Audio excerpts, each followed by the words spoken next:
You're listening to Radio St Helier. Radio St Helier. Music to your ears.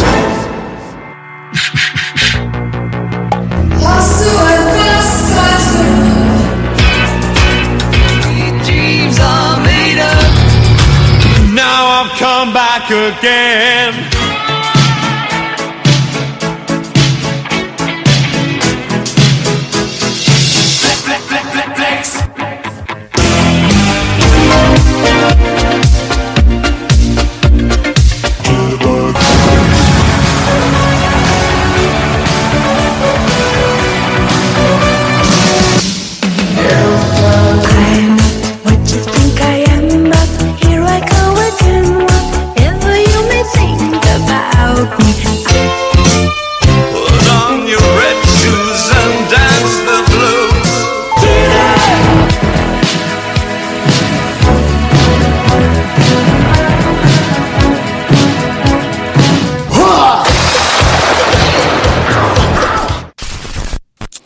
Good afternoon, good evening in fact. This is a quite a difficult mixtape.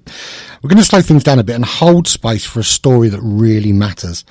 Today I'm joined by Debbie Clack, the mum of Lillie and founder of Justice for Lillie. This is not an easy conversation, but it is an important one. Lillie was a young girl with a whole life ahead of her, and what happened to her changed everything for her family. Debbie has shown incredible strength in the face of unimaginable loss, and instead of being silent, she's chosen to speak, not just for Lillie, but for other children and families too. In this conversation, we're going to talk about who Lillie was as a person, the day that changed everything, and the impact that followed. We're also going to talk about how grief can turn into purpose, and how Debbie is working to change the law in Lillie's name so that no other family has to go through what they did. We're also going to hear about Lilies in the Garden. It's a place of remembrance, love and reflection that keeps her spirit alive in a really powerful way. This episode will be broken up with music, so take your time with it. If you need to step away, that's okay. If something resonates, sit with it. Debbie, I want to thank you for trusting me and the listeners with Lillie's story. Good evening, Andy, and thank you for having me on. Absolute pleasure. For people who hear Lillie's name for the first time, tell us a little bit about Lillie. Oh, Lillie was the most adorable, loving, caring, hard-working young lady that I've ever met in my whole life. She was special. She was special from the day she was born. She had the most amazing eyes that would turn blue sometimes and green sometimes. She had the most gorgeous, long, beautiful white hair. She was just beautiful in every way. What kind of things made her her?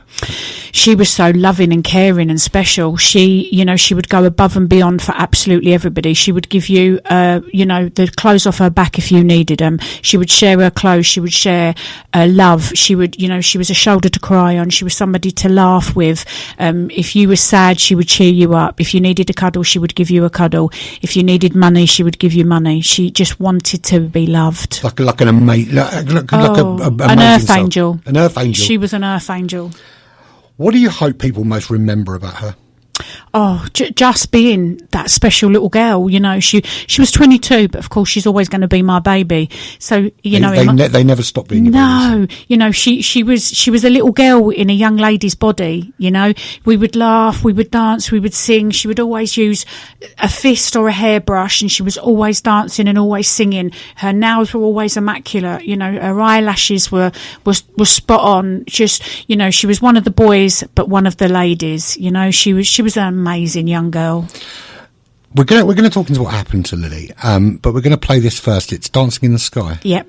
Tell us a bit about this song. So we come across this song, literally somebody had it played at a funeral. I call it a special day, but somebody had it played, and I remember Lillie sending it to me and saying, this song is just so powerful, Mum.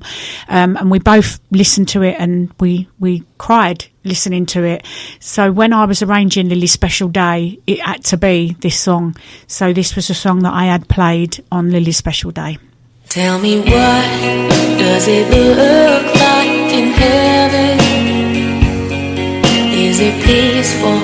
Is it free like they say? Does the sun shine bright forever? Have your fears and your pain gone away? 'Cause here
Are you more alive?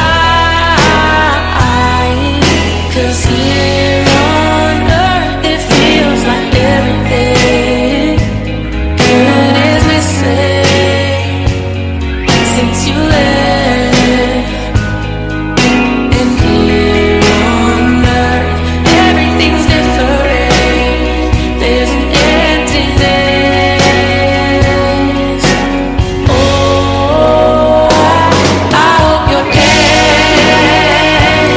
in the sky, and I hope you're singing in the angel's choir, and I hope the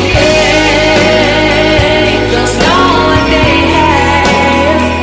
I bet it's so nice up in heaven since you arrived, since you arrived.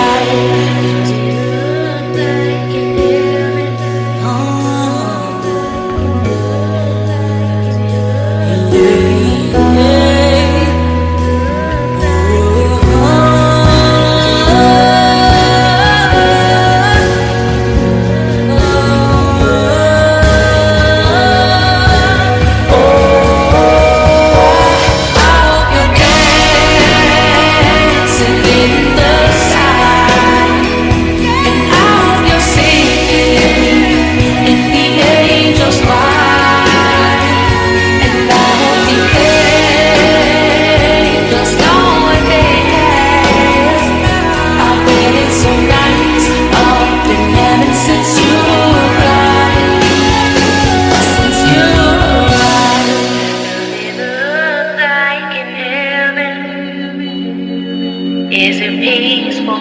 Is it free like they say? It's beautiful, isn't it, that song? It's a beautiful song.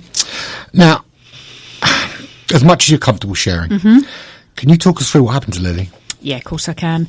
So Lily, so we'd had COVID.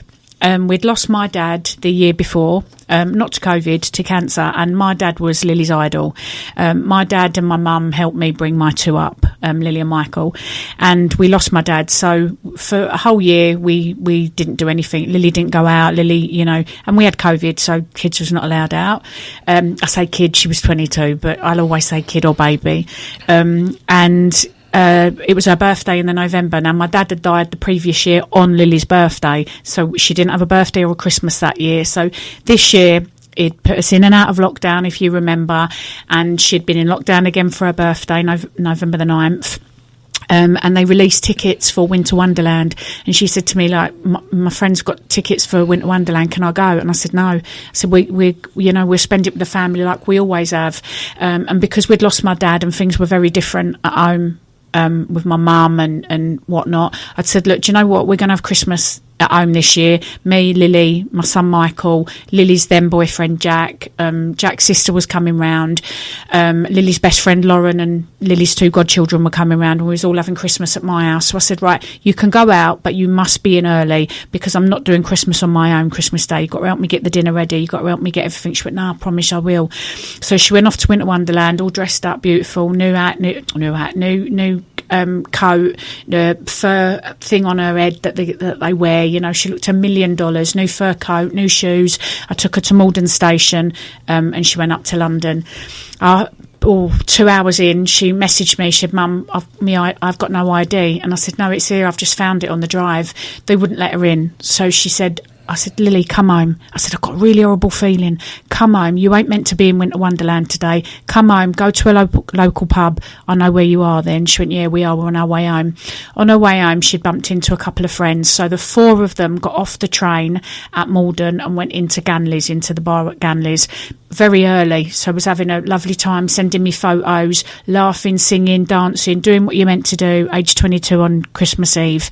Then one of the boys that she was with took a call from a friend. Don't know what the whys and wherefores, but took a call from a friend and said, we're in Ganley's, come down, it's a lot of fun. So this boy decides to come down.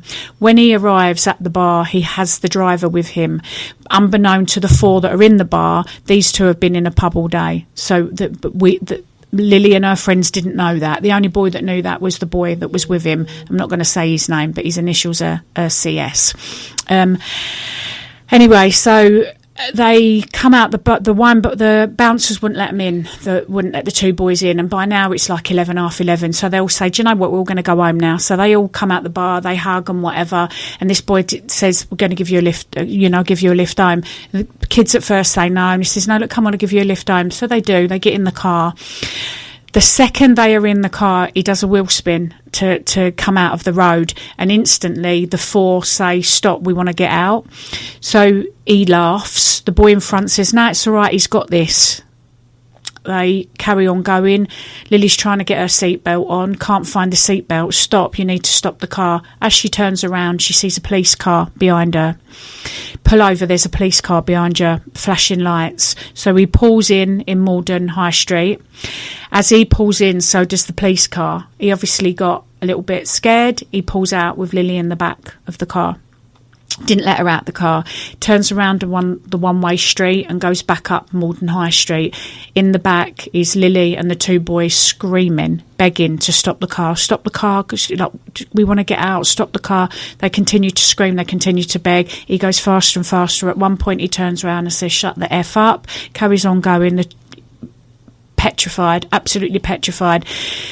He goes from Malden town centre to Carshalton Girls' School in 4 minutes. Wow. He was doing 120 miles an hour. He jumped several red lights. There were staff outside the St Helier Hospital that witnessed it, that all gave statements.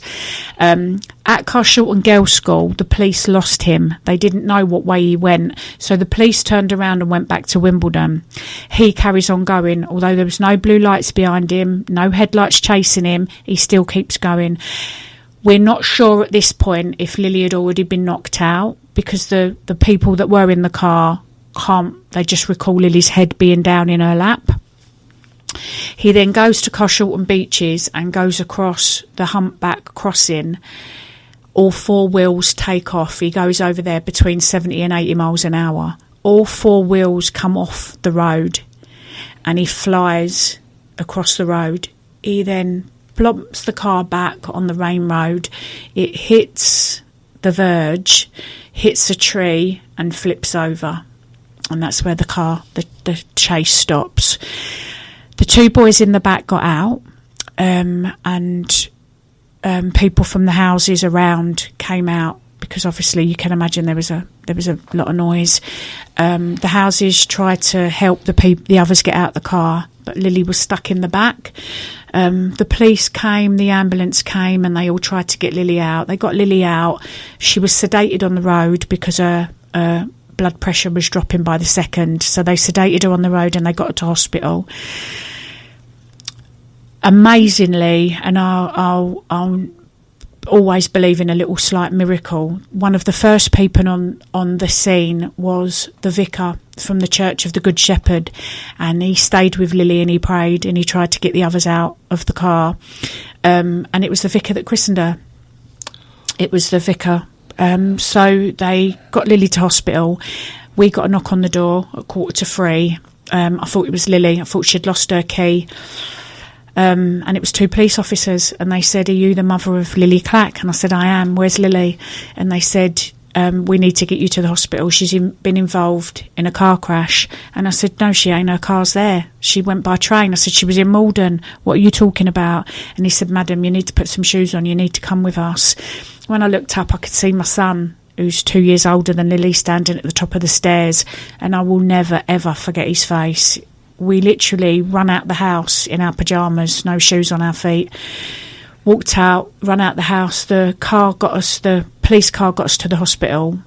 And This was St George's, wasn't it? St George's Hospital. She'd been taken to Atkinson Morley. When we got there, nobody was there to greet us, but I'm not sure. It seemed to be forever, but I think it was about half hour, 40 minutes before a doctor came out, and he said that Lily is very poorly. She's got a bleed on the brain that they're fighting to stop. and that they would come out and tell us more as soon as they knew it. And if there was any other family members that we needed to call them straight away. So I called my family. My sister lives in Kent. My nephew lives literally just around the corner from here. And they came straight to the hospital. When they got there, the air ambulance doctor that sedated Lily came out to me, and he just held my hands. And he just said that Lily was really poorly, and that the scans showed that there was no brain activity, and that Lily had got a bleed on the brain, and that she was never going to wake up, and that we had to discuss our next steps. And I just said to him, I looked him in the eye and I said to him, you go back in there, I said, and you look after my little girl. I said, because I promise you she will wake up. I said, she's the strongest little girl I've ever known in all my life. I said, she'll wake up. I said, she's had a couple of drinks and she doesn't drink. I said, and she likes her sleep. I said, you let her have a little sleep. I said, and I promise you she'll wake up. And he went away. They then let us go in the room to see her. And she just looked like a little sleeping princess. She never had a mark on her, not a single mark, but her yellow hair was red. And I just said, where has that all come from? And they couldn't tell me. I don't think they wanted me to know at the time. But she didn't have any cuts. Everything was internal. And what had happened is that you hear of shaking baby syndrome. So the nerve endings that attached to our brain, to our body, had been severed. And they said that they were never going to be fixed. She couldn't wake up. But I begged them. I said, please. I said, just let her go to bed for a couple of hours. I said, and she will surprise you. She'll be a miracle. She'll surprise you. And they did. They took her up. They stopped the bleed. I think if they hadn't have stopped the bleed, they wouldn't have took her up to the ward. But they stopped the bleed. They whatever they did, they stopped the bleed, and they took her up to the ward. And we was allowed to go up there, and she was in a special room by herself, and she had all the monitors on her, and they let her sleep for the 25th. Then on the 26th, they come in and they said that there was absolutely no brain activity and that Lily wasn't going to wake up. And I just said, she'll surprise you, she'll wake up. So then they discussed with me that they had to do something called a brain function test, and they have to test the brain. It's different tests, hearing, tickling the feet. There's different lots of tests, but they were going to leave Lily alone for the day, and they were going to do it on the 27th. So on the 27th, they come in. 2 doctors had to be witness to it. So they'd called one doctor in that was on annual leave, and he was one of the top head injury surgeons, and they made us leave the room while they did the tests. These tests took about half an hour.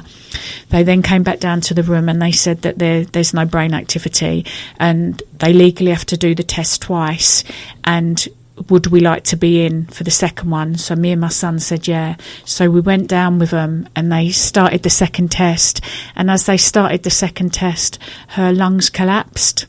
So they had to stop the tests, and they said, right, we have to give it a little while for her lungs to build back up again. They started doing the test the second time, and her lungs collapsed again. And I believe it was Lily's way of saying, just leave me alone for a little while. So they said, look, we're going to leave Lily alone, and we're going to let her sleep, and we're going to assess it again tomorrow. So I said, okay, thank you. And I just thought, this is the miracle. Like, she is going to be okay. She's showing us a miracle. And then the next day, over early hours of the morning, I sat at Lily's side for 3 days. I never left her. And the doctor came in and he just said, look, overnight, Liz took a turn for the worst. And her organs had collapsed. Her lungs had collapsed and her organs were failing. And there was nothing they could do with it for her. And I said, what does that mean? And they said that she's just going to go peacefully on her own. And that was the choice she made. She chose to go peacefully on her own. And I never, ever had to make that decision to turn that machine off. And that just shows me what strength that little girl has, that she made that decision so I didn't have to. And I truly believe that. And she stopped breathing at 5:45 in the evening on the 28th of December. It must have been so hard for you. I mean, I can see now, and Yeah. It's difficult. I mean, your world changes in a moment. In that second. Shall we play a song? Yeah. Next up, we've got is Finally. Yeah, one of Lil's bangers. She would play in her car, yeah, and that her friends will remember her by.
saw you singing that as soon as it started.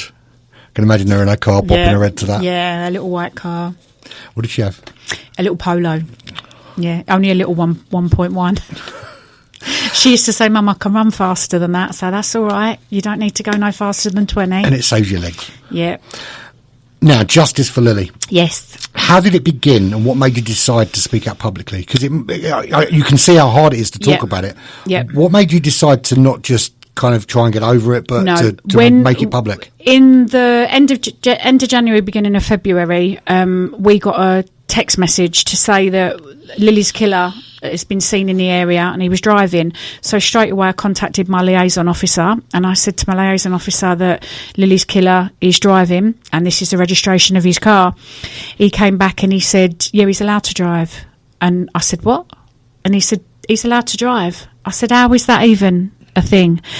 So when, I'm not going to say his name because he doesn't deserve it, but when Lily's killer went to be voluntary questioned, so he wasn't ever arrested, he was voluntary questioned, he said no comment.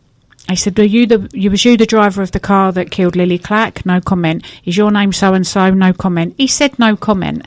Therefore, he was allowed to go because you're innocent until proven guilty in our British laws, good old British laws. So this boy went off and continued to drive. And he was driving around without a care in the world. And there was absolutely nothing we could do about it because of the innocent until proven guilty. So in anger, we decided, it was actually my sister, in anger, we said, this can't be a thing. This law has got to change. You cannot kill someone in the way he killed her. We all knew he was drink driving. We all knew that he jumped red lights. He'd done 120 miles an hour. He held my daughter and her friends hostage in a car. He done so many things wrong that night, yet he was allowed to continue to drive. And he killed a young girl, took her life away, took our life away. So we said, no, this has got to stop. So we decided to do Justice for Our Lillie. And Justice for Our Lillie was two things initially. And it was on the day of a fatality when somebody's been driving erratically, driving crazy, with or without drugs or alcohol, your licence should be suspended. Then if you're found guilty of death by dangerous driving, your licence is taken away forever, no second chances. So that's how we come from Justice for Our Lillie and Lily's Law, because we needed the world to know, we needed everybody to know, what happened to Lily is going to continue to happen to other families unless we stand together and make a change. And the thing is, there's no, he's done this and he'd already been convicted of drink driving. Yep.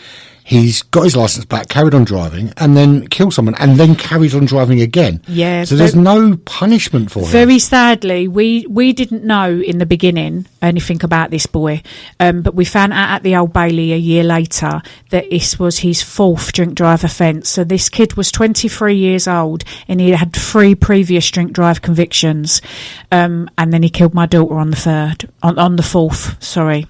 And he was allowed to continue to drive. And they kept giving him his licence back? Yep. I mean, after 3, surely you're getting a long... So when we decided to do Justice for Our Lillie and Lily's Law, there was lots of different things we wanted to do. And one of the things we wanted to do was a strike system. So you get caught drink driving once, you get your wrist slapped, you're really, really silly. You get caught driving twice, it's maybe go to prison. If you get caught drink driving again, you get a third strike and you never drive again. But we didn't want to complicate things. We didn't want to make it so the government said, no, that's too complicated. So that's why we made it Lily's Law, just 2 things. The first one is your driving licence is revoked the day somebody dies on our road. And the second is if you are found guilty of death by dangerous driving, you never get to drive again. This boy got a 10-year driving ban. So at the age of 32 years old, he will be driving again. He killed my daughter. He took my daughter away. It was 4 drink drive offences, yet he only got a 10-year driving ban. Insane. So what does justice mean to you in Lily's name? Justice for us is a change in the law. So people can see that, listen, as it stands at the moment, you kill somebody an hour is... Sorry, I'm going to go back a bit here. Road crime is real crime. Yet real sadly, it's not even classed as murder.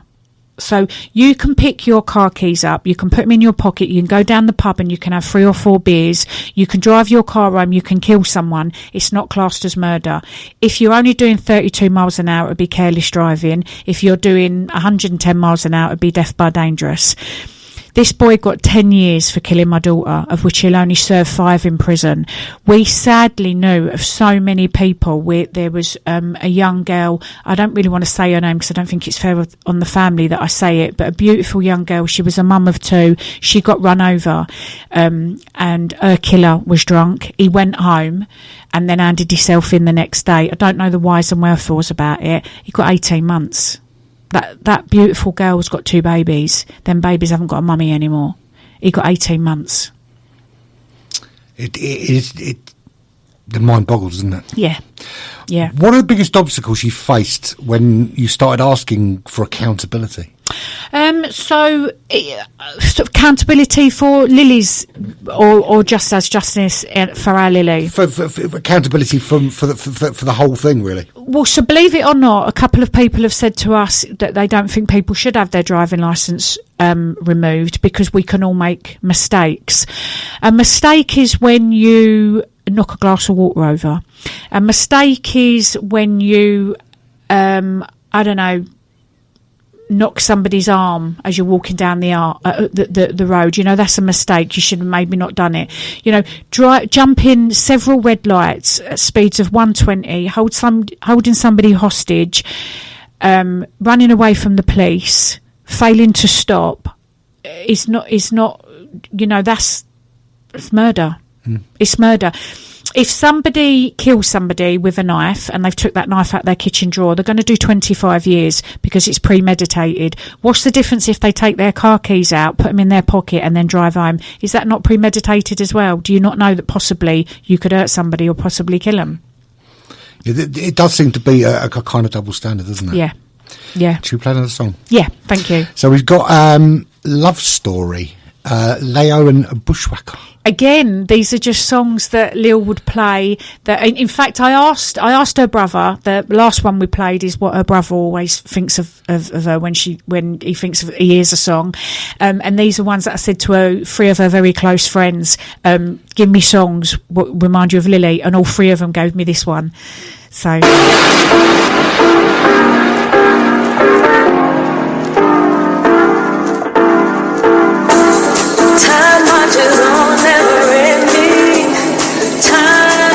Its own time. Here we stand at the beginning, and in those passing us by, and I can't dream for us all. I hope I'm in a better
Real party goer, yeah? Yeah. Now, you've recently had some good news with some of the drink drive laws. Yeah. And you had a meeting with who? So the government have announced on the 7th of January that there are going to be 5 changes to the driving laws, and one of them is part of Lily's law. I'll get you to put a thing on Facebook or something where people can. So basically, I've got a little thing here. It's the Department for Transport, Lillian Greenwood MP and Heidi Alexander MP, and it was published on the 6th of January. Government announces its first road safety strategy in over a decade, with a plan to reduce deaths and serious injuries on our roads by 65% by 2035. The road safety strategy is more than a decade, with thousands of lives of the nation's roads being tackled: drink driving, improving training for young drivers, and introducing mandatory eye tests for older motorists. That has nothing to do with Lily's law and justice for our Lillie. New changes to the dangerous drink driving system are being made and looked at. After 3 years of relentless campaign, media interviews, and walking beside other bereaved families who found the courage to share their stories, we are being left feeling conflicted. Proud of how far we've come, but painfully aware of why we've had to fight, and will keep fighting for Lily's law. We are grateful for the baby steps that the government are making regarding expedition to suspending driving licence following a road crash when there has been a fatality with drink and drugs are suspected. In my opinion, the government are overcomplicating it. Someone dies following a road crash, the driving licence is revoked until court. If convicted of death by dangerous driving, your licence is suspended. Lifetime ban. Never get a chance to do it again legally. And that's now going to be entrenched in law. That's going to be in. So that comes out now. We've got a 12-week period where our normal people can go onto the .gov website, and there's a form to fill in. It takes about 5 minutes, so make yourself a cup of tea, pull up a chair, but we get to have our say. And there's questions regarding drink driving, deaths on our roads, seatbelt wearing, mandatory qualifications, and it's a chance for us to have our say. So we'll make sure we share that on social media as well, so anyone that wants to do it can. Yeah, that'd be lovely, thank you. This will be on our YouTube channel as well, so everyone wants to listen back to it, and we'll make sure that all the information's on there. Thank you. They're also talking of reducing the drink drive limit as well, aren't they? They are zero tolerance, which personally I agree with, because then nobody's going to say, oh, I thought I was allowed to drink this, or I thought I was allowed to drink that, or I didn't eat my dinner today, so I think it's affected me more. Listen, if it's zero tolerance, we're the only country now that does it. It saves all them arguments, doesn't it? It's black and it's white. Yeah. I was talking to a publican today, actually, who's in the hospital, and she was saying it's such a minefield, because they say someone says, I can have 2 pints and I'm under, but 2 pints for one person is different from 2 pints for another. It's fact. And a lot of onus has been put on bars as well to not serve people, but unless you're served by the same bar person every single time, how are they to know? It's not their fault. It's your job. And do you know what I think as well? It's education. We've got to educate these kids to know that when they're 17 and they get their driving licence, you've got to impact it into them that you never drink and drive, like never, ever, ever. And then I'd say 9 out of 10 are never going to do it. Fear and education. Yeah, absolutely. Because at the moment as well, for instance, Lily's killer is going to do 5 years in prison. 3 of those would be in a normal prison. 2 of those are probably going to be in an open prison, because that's what they're allowed to do now since the government's thing back last year, when they, allowed to rehabilitate themselves. You're never going to rehabilitate somebody like Lily's killer, because, once an idiot, always an idiot. He's done it 4 times, he's going to do it again. So they're saying that, once they sorry, I've lost my train of thought then, but what was we saying? Sorry. So it is about education. It's about making sure. It's education and fear. You kill somebody on our roads, you're going to go to prison for a couple of years, come out, be all clever and cocky. There's no fear. They go to prison now. These prisons are like Butlins holiday camps. They wear their own clothes. They've got mobile telephones. There's no fear anymore. No, there's not. It needs to go back to workhouses, doesn't it? 1,000,000%, yeah. That would be absolutely the best way. Now, Lilies in the Garden, where did the idea come from?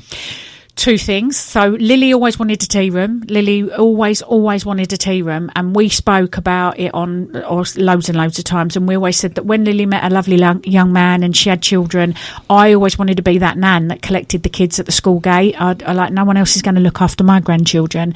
So we decided that when Lily was old enough and she had children, it was something that we would love to have done together. But I'm never going to get that chance, am I? So I go to the cemetery every single day, and I always have done, and I always will do, and I would spend the whole day there. I would take my flask of tea, I would take my packet of sandwiches or my cake or whatever. I've got a bench down there, and I would sit at Lily's forever bed all day, every day. And one day, using the loos that are in the cemetery, I realised there's a little room in there, and I just being nosy, and I walked past, and I put my head in, the door was open, and I heard Lily's voice, and she whispered to me, "Mummy, there's our tea room." And she just whispered to me, and I just stood there and cried. And I just said, "Lily, if we had a tea room here, I've never got to leave you." So I applied to the council, and I didn't get anywhere fast. Didn't even get my emails answered. So I went to Siobhan McDonough, and I told her my story, and I told her my reasons. And she said, "Debbie, I think it's an amazing idea. Absolutely amazing." So she said, "This is an address, write to this person in the council." So I wrote a letter, and I told him why I wanted lilies in the garden. In that time as well, I decided that I want to start a charity. So when I lost Lily, I was very fortunate that I had an amazing group of family around me and an amazing group of friends around me. And financially, I was helped by my son, my sister, my mum, money that my dad had left us, and I was okay financially. But there are families out there that haven't got that financial, that little bit of help. There's families out there that haven't even got, people out there that haven't even got families. When we came back from the hospital on the 28th, one of Lily's friends, bless her, brought us around 2 carrier bags full of bread, milk, eggs, bacon, biscuits, something for a sandwich, and a great big tray of lasagna. And then a couple of nights later, she brought us back round a big shepherd's pie.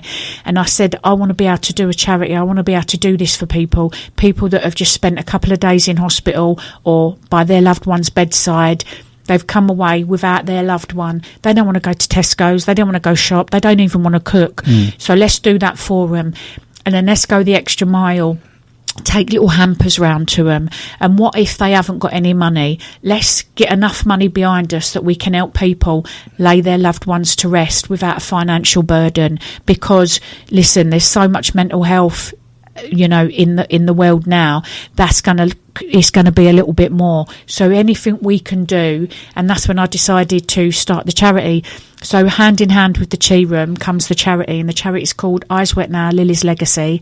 And all the money that I raise in the tea room goes to Lily's Legacy to help families that are bereaved in the community that need a little bit of help. So go to Lilies in the Garden and buy lots and lots of teas and coffees. Yes, tea, coffee and beautiful handmade cake that's made by myself. I make it all myself. Beautiful. Next song, Gorgeous. Yeah, because this is, anyone that knew Lil would know that this is one of Lil's songs, and I've got a video of her. She's in her friend's car, she's the passenger, and she's singing this, and she's singing into a hairbrush, and she's singing Gorgeous, and it just always just reminds me of Lil. I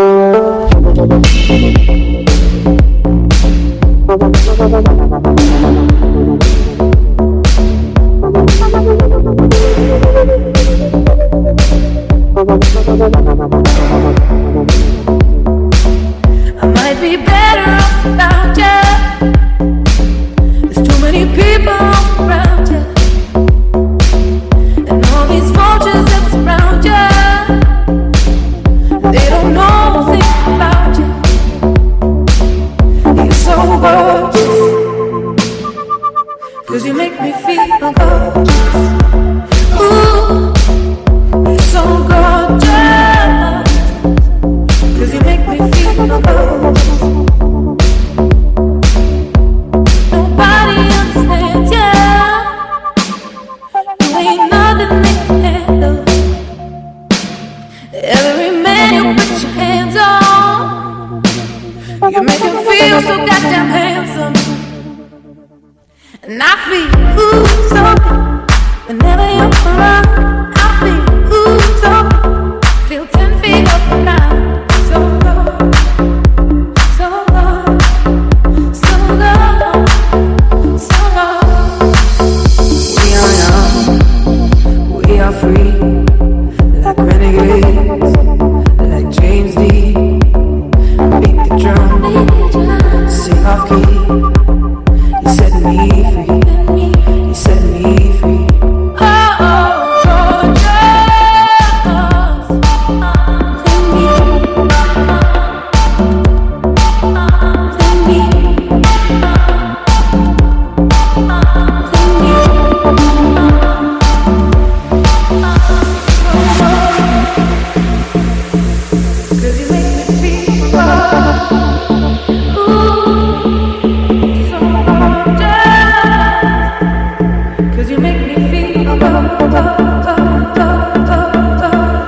we're going to get that video.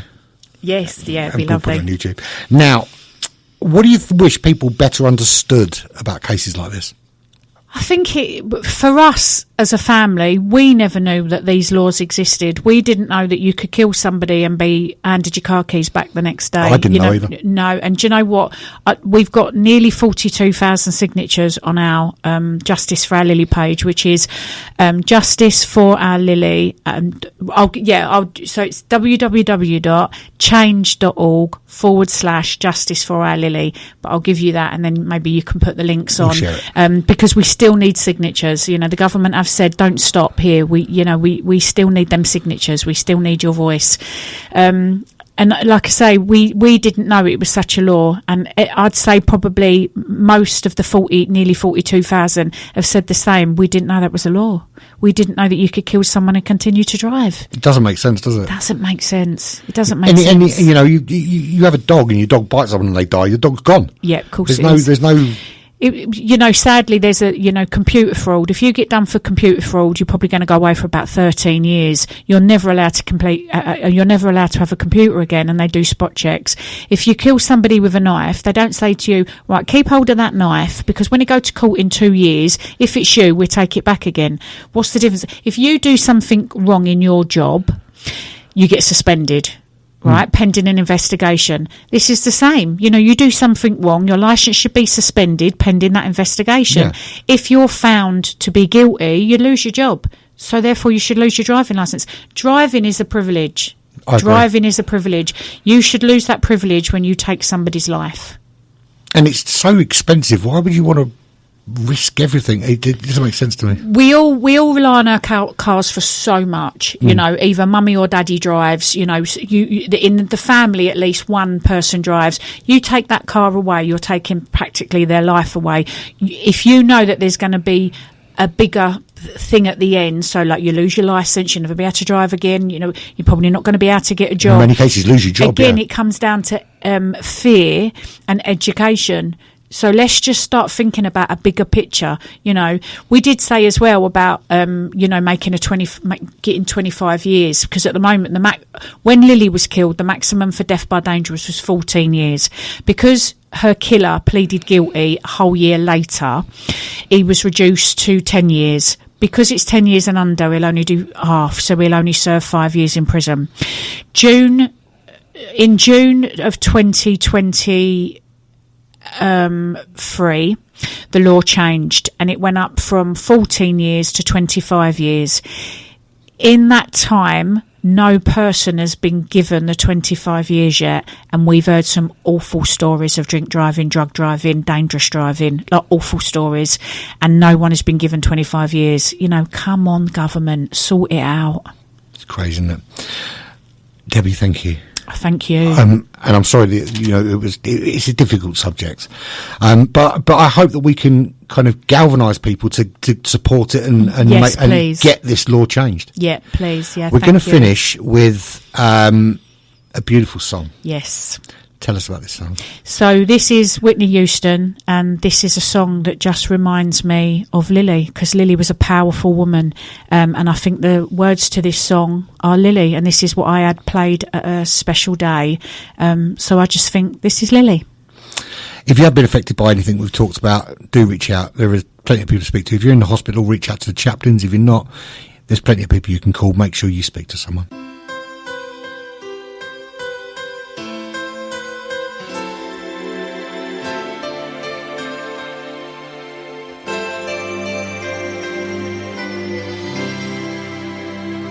Each day I live, I want to be a day to give the best of me.